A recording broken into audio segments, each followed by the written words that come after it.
Hello and welcome to day 20. So today we have a bunch of modules. Each of them will do some operation and then they'll send it to the children.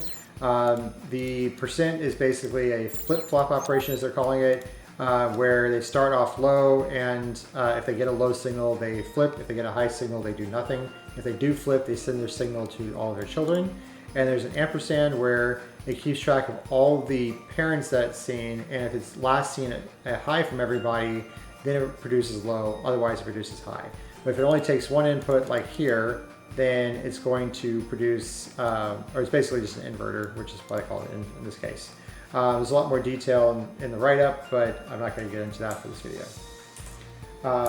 So I made a module class, which is the label, the type, which is the first letter or first character of the string, and then the state, which is going to basically be low or high, and then the children, so everyone who it's going to send messages to when it does send the message, and the parents, everyone it's received messages from. That really only matters for the ampersand, but we do need it. So a couple helper functions. So I have a parse module where I will take each input line and split it up and then set them all to low and no parents or anything like that.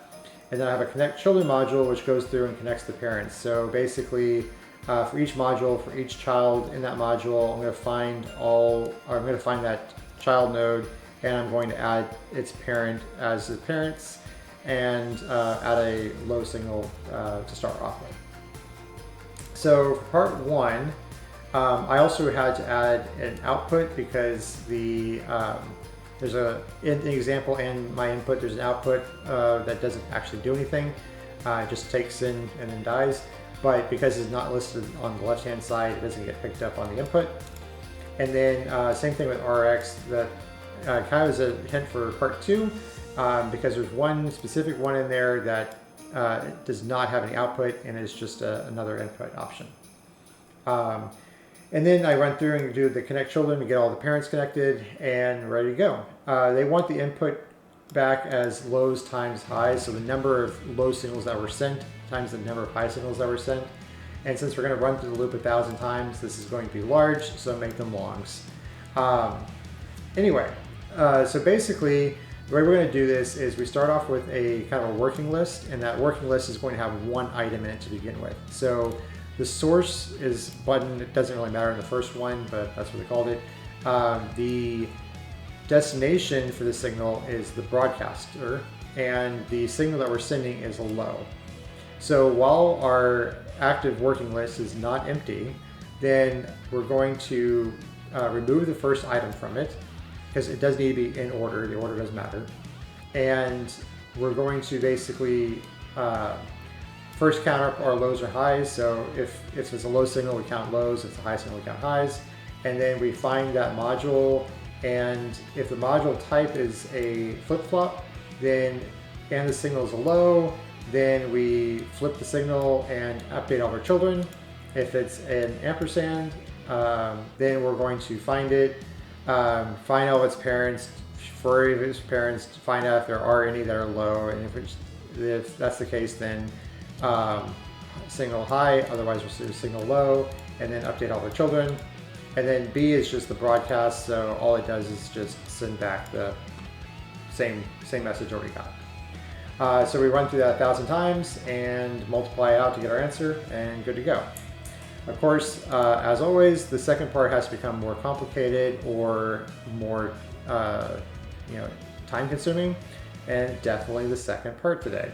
So what we want to do is we want to find out how many iterations we have to go through to get the value RX to update. As you can see, it's a lot.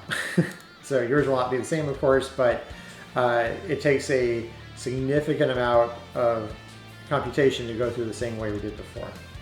So instead, so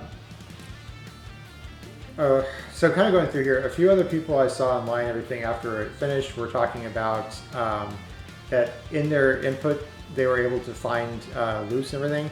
I suspect that's not the same for everybody because mine was not so clear on it.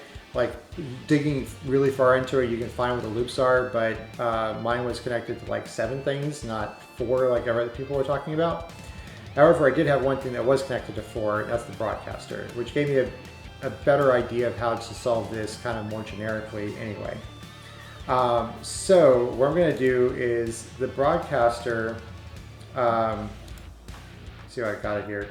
So my broadcaster had 4 elements on the end of it, and each of those 4 is going to produce a cycle. So what I'm going to go through here and do is I'm just going to pretend that these 3 don't exist. I'm just going to run FM only and see how long it takes to get RX to change. And then I'm going to do it only with HV, right, and not the other 3 again. And I'm going to do that for all 4 of them. So for each cycle option in broadcaster.children, I'm going to take all of our modules and I'm going to take all the children off that we don't need. I'll go through that one second. And then go through and clear everything out and get everything set up to go. The prune children function, so basically I'm sending in all of our original modules and the string of the one that we want to keep. And then I'm going to grab that one and make a new broadcaster module that's just that broadcaster module, just that keep. And then go through here and pull out all the modules that can be reached from that one. So if we start with FM, then everything that FM touches and everything that those touch and everything those touch until we get to the point where we're not updating anything anymore. And then we have our new modules list. This way we get rid of parents that would never change by not updating them. So the cycle's way, way smaller. So just consider 1 at a time. And then the actual logic portion of this is basically the same as what we had before, except now we're going to count each and then while not found instead of to 1,000. We're just going to hit the button, send a low signal to the broadcaster as our first active. While active is not empty, pop it, do some logic, and so on. And then whenever the RX does get a trigger, then we're going to add that value to our list. And then at the end of that, we're just going to take the least common multiple of those values. And by doing it this way, things are significantly faster than running it, you know, I don't know, trillions of times or whatever. So anyway, hope that helps. If you got any questions, of course, hit me up below, and news code will always be on the GitHub.